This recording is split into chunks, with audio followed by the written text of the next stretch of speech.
Right, the question to meet all questions, 29er or 650B.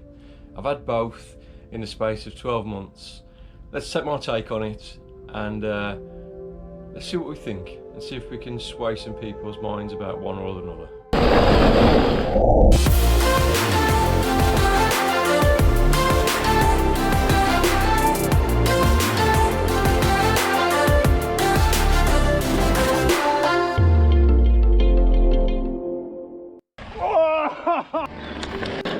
Okay everybody, let's talk about wheel sizes. So as you're all aware, I've had for the last 12 months a Trek Remedy 8, which was an awesome bike, 650B plus. So 2.6s, you could even put a 3-inch on the front if you wanted, and that bike was amazing. But let's talk about the different characteristics of the trail.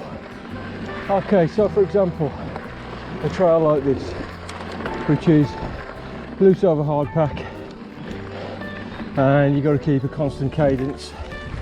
Right, 650B, never going to have a problem on a trail like this.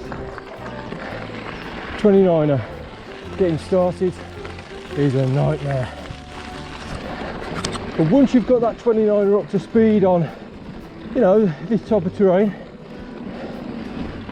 and you keep your cadence, so that's your revolutions, the speed, the straight line speed, is a lot better than a 650B. So this first bit is tight. Okay, few corners, some tight corners, and this bit, I'd definitely say the 650B,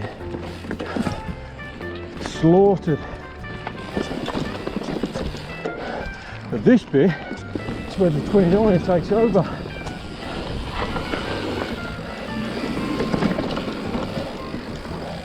The roll,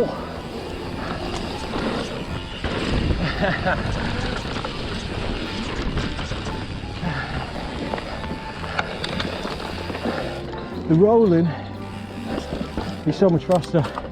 In fact, the first couple of weeks I had the bike, I found myself over braking, and I thought, I'm not enjoying this, I'm not going fast. Well, in effect, I was pressing the brakes a lot more. So 29ers do make that much difference when it comes to rolling. Incredible. Because of the circumference of a 29er wheel, obviously it rolls over things better, so you're able to get more speed downhill. Obviously I'm on an enduro bike now, and it should be good up and downhill, but you're never going to be as good as a smaller wheel uphill. Definitely not. Having more travel, definitely not going to be as good as a hardtail up the hill. Coming into race season for next year,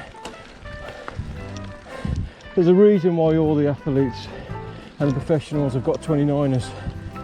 They roll so damn fast downhill. Again, pros and cons. What I've noticed, especially being a bit of a Strava nerd, the main thing I have noticed, new bike, so I'm not really trying as hard as I should be. You're getting used to the bike, and it can take a while to get used to the bike and get it dialed in and be comfortable on it and be comfortable to ride fast on it. And I've already started getting PBs on my Strava, and I've been going over to places like Clent for years now, and to jump on a new bike and get PBs already, that says quite a lot. So at the moment I'm half and half. 650B bikes are brilliant, 29 bikes are also brilliant, but it all depends on what you're using it for. So think very carefully what you're going to use your bike for. If you can only afford the one bike, and look at your trails. It's all very well wanting to go to a bike park and thinking, oh, that's a downhill park, a 29 bike's going to suit me better. But if you get that 29 bike home to your home trails and it's a dog on the trails, there's no point. You've just wasted all that money. You've got to think smart and think what's best for you. What routes you've got. Have you got a lot of technical downhill? If you have got a lot of technical downhill and you like technical downhill, you're probably going to look at a 650B plus. That's my personal opinion. If you've got some fast routes, some real fast downhill stuff that you want to do, 29er all day, every day. So have a think about it before you make a purchase. If you've got any questions whatsoever on the way that my bikes have ridden, just put it in the comments below, and I'll try and get to every single question that's asked me.